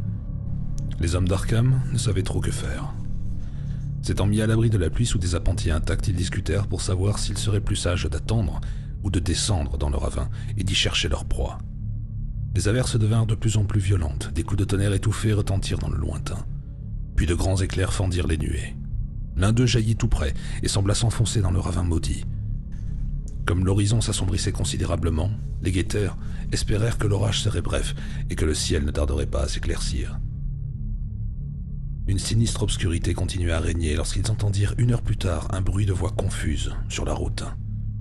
Presque aussitôt, ils aperçurent une 12aine d'hommes qui couraient en hurlant. Celui qui se trouvait être en tête parvint enfin à proférer quelques mots d'une voix étranglée et les 3 savants sursautèrent d'horreur. Mon Dieu, voilà que ça recommence, et à cette heure, en plein jour. Il marche en ce moment même, et Dieu sait quand il va nous tomber dessus. » L'homme se tut, incapable de continuer, mais un autre reprit son récit. « Y a pas 1 heure de ça, Zeb Watley que v'là ici a entendu sonner le téléphone et c'était Mme Corey, la femme à George qui habite plus bas, près de la bifurcation. Elle a dit comme ça que son petit valet Luther était dehors à faire rentrer les vaches quand il va voir tous les arbres qui se courbent à l'entrée du ravin à l'autre bout d'ici, et il sent cette même odeur épouvantable qu'il avait sentie l'autre lundi. quand il a trouvé les empreintes. Et a dit comme ça qu'il y avait une espèce de sifflement qui n'était pas fait par les arbres et les buissons. Et puis tout d'un coup, les arbres de la zone, ils ont été poussés de côté. Et il y a eu un grand clapotis dans la boue, mais Luther, il a rien vu que les arbres qui se courbaient. Et après, loin devant lui, là où le ruisseau des Bishops il passe en dessous de la route, on a entendu un craquement formidable sur le pont comme si on avait cassé du bois. Et pendant tout ce temps-là, il voit rien du tout, rien que les arbres et les buissons qui se courbent. Et après ça, le sifflement s'est éloigné du côté de la ferme du vieux Watley et de Sentinel Hill. Luther, il a eu le cran d'aller à l'endroit où ce qu'il a entendu la première fois. C'est tout bout et tout haut, et le ciel était noir, et la pluie effaçait les arbres, mais à l'entrée du ravin où ce que les arbres avaient bougé, il y avait ces entreintes terribles, grosses, comme des tonneaux, pareilles que celles qu'il y avait eu l'autre lundi. À ce moment-là, le premier orateur reprit la parole. Mais ça, c'est rien, c'est que le commencement. Zeb que v'là ici, il était en train d'appeler les gens et tout le monde l'écoutait, quand v'là qui reçoit un appel de chez cette Bishop. Sa gouvernante Sally, elle, était comme folle. Elle a vu les arbres se courber au bord de la route et a dit comme ça qu'il y avait un bruit pareil que si un éléphant aurait piétiné dans la boue qui se dirigeait droit sur la maison. Puis v'là qu'elle se met à parler d'une odeur épouvantable et a dit comme ça que son petit gars Chauncey, il braille que c'était la même odeur qu'il a senti près des ruines de la maison à Watley l'autre lundi. Et les chiens, ils aboyaient, quelque chose d'effrayant. Et alors, v'là qu'elle pousse un cri terrible et qu'a dit que le hangar près de la route vient s'effondrer comme si l'orage l'aurait renversé. Mais le vent était pas assez fort pour ça. Tout le monde écoutait et on entendait des tas de gens sur le fil qui avalaient leur respiration. Et tout à coup, Sally brailla de nouveau et elle dit que la clôture de la cour devant vient de tomber sans qu'elle ait vu quoi que ce soit pour faire ça. Alors que tout le monde sur la ligne a entendu brailler de Chauncey, le vieux Seth Bishop, et Sally se met à hurler quelque chose de lourd à cogner contre la porte. Pas le tonnerre, ni rien qui se voie, mais quelque chose de lourd qui pousse sans arrêt sur le devant malgré qu'on voit rien par les fenêtres. Et après ça... Une peur abjecte se peignit sur les traits du villageois, et Armitage, bouleversé, eut à peine la force de presser l'orateur d'achever. Après ça, Sally s'est mise à hurler. Au secours, la maison s'écroule. Et nous, sur le fil, on a entendu un fracas épouvantable, des cris. Pareil que quand la ferme à Elmer Fry a été détruite. L'homme se tut, puis un autre déclara en guise de conclusion. Et c'est tout. Après ça, pas un bruit au bout du fil. Nous autres qui avions entendu, on s'est mis dans des Ford et des charrettes, on a rassemblé chez Corée tous les hommes valides qu'on a pu trouver, et on est venu vous demander ce qu'il faut faire. Mais moi, je suis sûr que c'est le châtiment du Seigneur pour nos iniquités, que personne ne pourra y échapper. Armitage, comprenant que le moment d'agir était arrivé, parla d'un ton ferme au groupe de campagnards épouvantés. Mes amis, nous devons suivre cette créature, car je crois avoir une chance de la mettre hors d'état de nuire. Vous savez que les Watley étaient des sorciers. Eh bien, cette abomination est une espèce de sorcellerie, et c'est par la sorcellerie que nous en viendrons à bout. J'ai lu le journal de Wilbur Watley. J'ai étudié certains passages de ses vieux livres. Je crois connaître la formule magique qui fera disparaître le monstre. Il est invisible, comme je m'y attendais, mais j'ai là dans ce pulvérisateur une poudre qui devrait le faire apparaître à nos yeux l'espace d'une seconde. Nous l'essaierons plus tard. Cette créature terrifiante n'est rien en comparaison de ce que Wilbur aurait lâché sur nous s'il avait vécu plus longtemps. Vous ne saurez jamais à quel danger le monde a échappé. Pour l'instant, nous n'avons qu'un seul ennemi à combattre, et il ne peut pas se multiplier. Néanmoins, comme il peut faire beaucoup de mal, nous ne devons pas hésiter à en débarrasser la communauté. Nous devons le suivre, et pour commencer, nous allons gagner la ferme qui vient d'être détruite. Que quelqu'un me montre le chemin. Je ne connais pas très bien vos routes, mais je suppose qu'il doit y avoir un raccourci à travers champs. Qu'en dites-vous ? Les paysans se dandinèrent d'un pied sur l'autre pendant quelques instants. Puis Earl Sawyer déclara en pointant son index devant lui sous la pluie, qui devenait de plus en plus faible. « Je crois que le chemin le plus court pour aller chez cette Bishop, c'est de couper à travers le pré qui est devant vous, de passer le ruisseau au guet et d'y monter par le petit bois qui est derrière chez Carrier. Ça vous mène sur la route du haut tout à côté de chez Seth. » Armitage, Rice et Morgan partirent immédiatement dans la direction indiquée, et presque tous les campagnards les suivirent lentement. Le ciel s'éclaircissait, l'orage avait pris fin. Le bibliothécaire s'était trompé de chemin, Joe Osborne le remit dans la bonne voie et prit la tête du groupe. Le courage et la confiance revenaient dans tous les cœurs, mais ces qualités furent soumises à une rude épreuve dans la pénombre de l'abrupte pente boisée qui marquait la fin du raccourci, tellement raide qu'ils durent la gravir en s'accrochant au tronc des arbres. Quand ils débouchèrent sur la route boueuse, le soleil brillait déjà dans le ciel. Ils se trouvaient un peu au-delà de la ferme de Seth Bishop, mais les arbres ployés et les empreintes hideuses indiquaient clairement le passage du monstre. Ils ne s'attardèrent pas beaucoup à examiner les ruines. C'était une répétition du drame des Fry, et l'on ne trouva trace ni de cadavres ni d'êtres vivants dans les décombres de la ferme et de la grange. Personne ne se souciait de rester là au milieu de cette puanteur et de ces plaques de viscosité noire. Tous se tournèrent instinctivement vers la piste qui menait aux ruines de la ferme des Watley et aux pentes de Sentinel Hill. Au moment où ils passaient devant l'emplacement de l'ancienne demeure de Wilbur, ils frissonnèrent et manifestèrent une certaine hésitation. Ce n'était pas une promenade d'agrément que de relever la trace d'un monstre aussi gros qu'une grange, doué de la malveillance haineuse d'un démon. En face de la base de Sentinel Hill, la piste quittait la route. On voyait des empreintes toutes fraîches sur la large foulée qui marquait le chemin suivi par le monstre pour gagner le sommet et en redescendre. Armitage, ayant tiré de sa poche une lunette d'approche extrêmement puissante, scruta le flanc verdoyant de la colline. Ensuite, il tendit l'instrument à Morgan, dont la vue était plus perçante. Au bout de quelques secondes, Morgan poussa un cri puis montra du doigt un point de la pente abrupte, passa la lunette à Earl Sawyer. Celui-ci la mit au point maladroitement avec l'aide du bibliothécaire, regarda et poussa un cri à son tour. « Seigneur, voilà les buissons qui bougent. Ils montent lentement, ils montent vers le haut de la colline en ce moment même. Dieu seul sait pourquoi. » Alors les campagnards furent pris de panique. S'il était relativement facile de relever la trace de l'entité inconnue, c'était tout autre chose de la trouver devant soi. Les formules magiques pouvaient réussir, mais elles pouvaient tout aussi bien échouer. Plusieurs voix demandèrent à Armitage ce qu'il savait du monstre et aucune de ces réponses ne parut satisfaisante. Chacun se sentait en présence d'une chose maudite, totalement en dehors des connaissances humaines. Finalement, les trois savants, le vieux docteur Armitage à la barbe blanche, le professeur Rice aux cheveux gris et le jeune docteur Morgan, entreprirent seuls l'ascension de la colline. Après avoir expliqué patiemment le maniement de la lunette d'approche, ils la laissèrent au groupe de paysans craintifs massés sur la route, qui ne cessèrent pas de suivre attentivement les différentes phases de la montée. Elle s'avéra très rude. Armitage dut se faire aider à plusieurs reprises. Bien au-dessus d'eux, on voyait frémir l'énorme foulée à l'endroit où l'infernale créature avançait avec lenteur. Bientôt, les poursuivants commencèrent à gagner du terrain. Curtis Watley, de la branche saine de la famille, tenait la lunette quand les hommes d'Arkham s'écartèrent nettement de la ligne d'empreinte. Il informa ses compagnons que, de toute évidence, ils essayaient de gagner un pic moins élevé qui dominait la piste en un point situé fort en avant de l'endroit où l'on voyait bouger les arbustes. Effectivement, les savants atteignirent le sommet peu après que le monstre l'eut dépassé. Alors Wesley Corey, qui avait pris la lunette, s'écria qu'Armitage ajustait le pulvérisateur tenu par Rice et que quelque chose allait arriver. Les paysans s'agitèrent nerveusement en se rappelant que ce pulvérisateur devait rendre le monstre visible à l'espace d'un instant. 2 ou 3 hommes fermèrent les yeux, mais Curtis Watley arracha la lunette à Corey et regarda attentivement. Il vit que Rice, placé au-dessus et en arrière de la démoniaque entité, était en très bonne posture pour répandre la poudre magique. Les spectateurs aperçurent simplement l'image fulgurante d'un nuage gris, gros comme une maison de bonne taille, près du sommet de la colline. Mais Curtis poussa un cri perçant, laissa tomber la lunette dans la boue, et se serait effondré au sol si 2 de ses compagnons ne l'avaient soutenu. Il ne pouvait que murmurer d'une voix à peine perceptible. « Oh, mon Dieu, cette chose...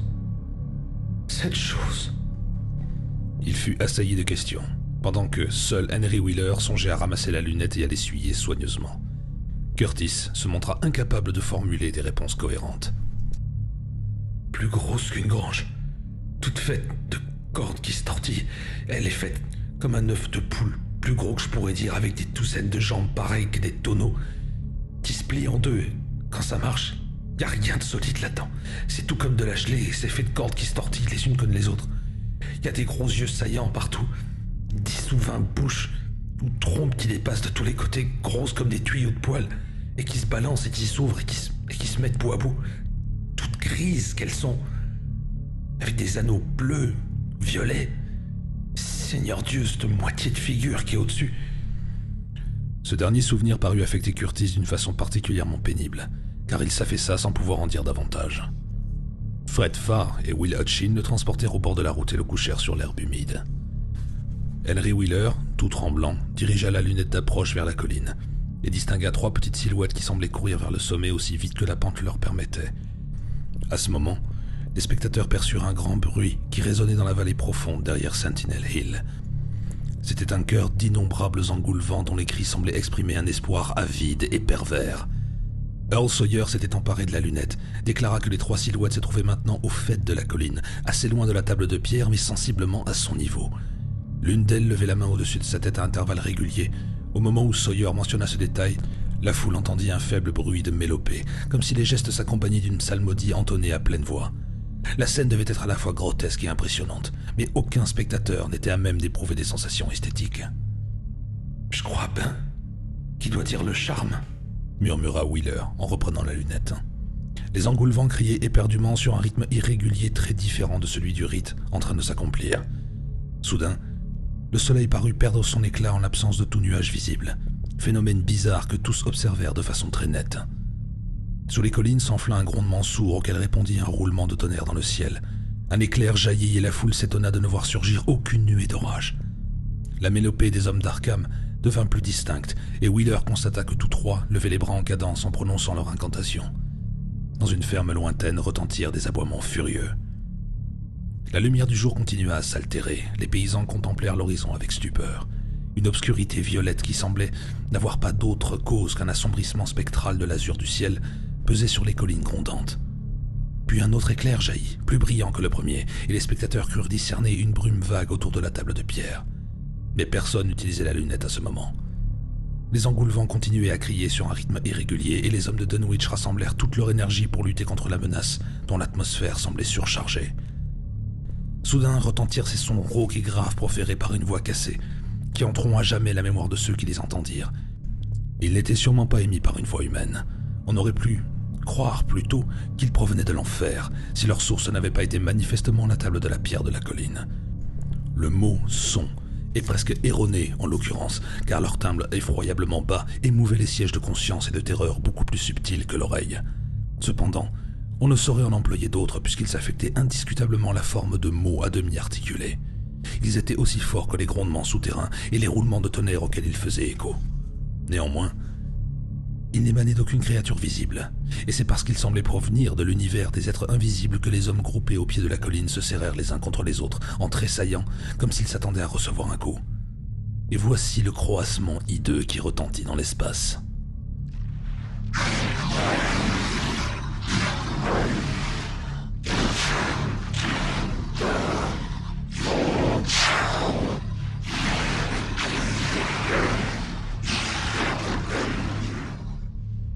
À ce moment, il y eut un silence qui sembla révéler une effroyable lutte psychique. Henry Wheeler, l'œil rivé à la lunette, ne vit rien que les trois silhouettes grotesques au sommet de la colline, agitant furieusement les bras en gestes étranges et à mesure que leur incantation atteignait son point culminant. De quel sombre abîme de crainte, de quel gouffre de conscience extracosmique ou d'obscures hérédités émanaient ces sons tonitruants à demi articulés.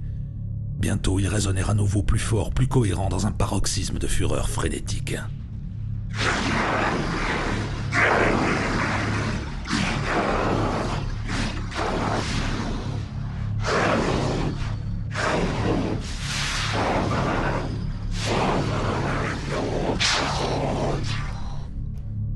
Et ce fut tout. Les hommes au visage livide, bouleversés par les syllabes indiscutablement anglaises, jaillis comme des roches de foudre du vide qui entourait la table de pierre, ne devaient plus jamais les entendre à nouveau. Une terrifiante détonation ébranla les collines, explosion cataclysmique dont on ne pouvait dire si elle venait du ciel ou des entrailles de la terre. Un formidable éclair fut dardé du zénith vers le monstrueux hôtel, tandis qu'un mascaret de force invisible accompagné d'une indescriptible puanteur déferlait du haut de la colline et balayait toute la campagne environnante. Arbres et buissons semblèrent foyer par de furieux coups de fouet. Les paysans blottis sur la route presque asphyxiés par l'odeur fatale faillirent tomber à la renverse. Des chiens hurlèrent dans le lointain, l'herbe et le feuillage se flétrirent et prirent une étrange couleur jaune grisâtre. Les champs et les forêts se couvrirent de cadavres d'engoulevents. La puanteur ne tarda pas à se dissiper, mais la végétation ne redevint jamais normale. Aujourd'hui encore, tout ce qui pousse sur cette effroyable colline et aux environs présente un aspect bizarre. Curtis Watley commençait à peine à reprendre conscience quand les hommes d'Arkham descendirent lentement de la colline, sous un soleil redevenu clair et brillant. Grave et silencieux, il semblait ébranlé par des souvenirs et des réflexions beaucoup plus terribles que ceux qui avaient empli d'épouvantes les cœurs des paysans. En réponse aux questions multiples dont ils furent assaillis, ils se contentèrent de hocher la tête et d'affirmer un seul fait d'importance capitale. Le monstre a disparu, définitivement. Il est retourné aux éléments originels dont il se composait et ne pourra plus exister. C'était une impossibilité dans un monde normal. car il ne possédait qu'une infime proportion de matière au sens que nous prêtons à ce mot. Il ressemblait à son père et il est revenu presque tout entier auprès de son père, dans je ne sais quelle dimension en dehors de notre univers matériel, abîme indéterminé d'où seuls les rites les plus infâmes ont pu l'arracher pour le faire venir sur cette colline. Il y eut un bref silence pendant lequel le pauvre Curtis Watley retrouva ses esprits et se prit la tête à deux mains en gémissant.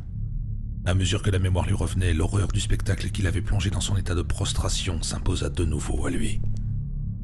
Oh Seigneur Dieu, cette moitié de figure. Cette moitié de figure qui est au-dessus. Cette figure aux yeux roses, albinos et sans menton, pareil que celle des Watley. C'était une espèce de mélange de pieuvre à 1000 pattes et d'araignée, mais il y avait une moitié de figure humaine au-dessus. Et ça ressemblait à celle du vieux Watley, sauf qu'elle était large de plusieurs mètres. Il s'interrompit épuisé tandis que les paysans le regardaient d'un air hébété. Seul le vieux Zébulon Watley, dont la mémoire capricieuse conservait certains souvenirs, prit la parole et déclara d'une voix chevrotante. Là 15 ans de ça, j'ai bien entendu le vieux Watley dire qu'un beau jour, nous entendrions un des enfants de Lavinia crier le nom de son père tout en haut de Sentinel Hill. Mais Joe Osborne l'interrompit pour interroger à nouveau le bibliothécaire. D'une façon comme d'une autre, quoi que c'était, comment que ça se fait que le jeune Watley l'a fait venir du haut désert? Armitage répondit en choisissant ses mots, soigneusement. Eh bien, c'était une espèce de force qui n'appartient pas à l'espace que nous connaissons. Une force qui se forme, se développe et agit selon d'autres lois que les lois de notre nature. Nous n'avons pas le droit de faire venir des choses pareilles de l'extérieur, et il n'y a que des gens très méchants ou des cultes très impies pour s'y risquer. Wilbur Watley possédait en lui certains éléments de cette force maléfique, suffisamment pour faire de lui un démon. Je vais brûler son journal sacrilège. Quant à vous, mes amis, je vous conseille de dynamiter cette table de pierre et d'abattre tous les cercles des colonnes qui se dressent sur vos collines.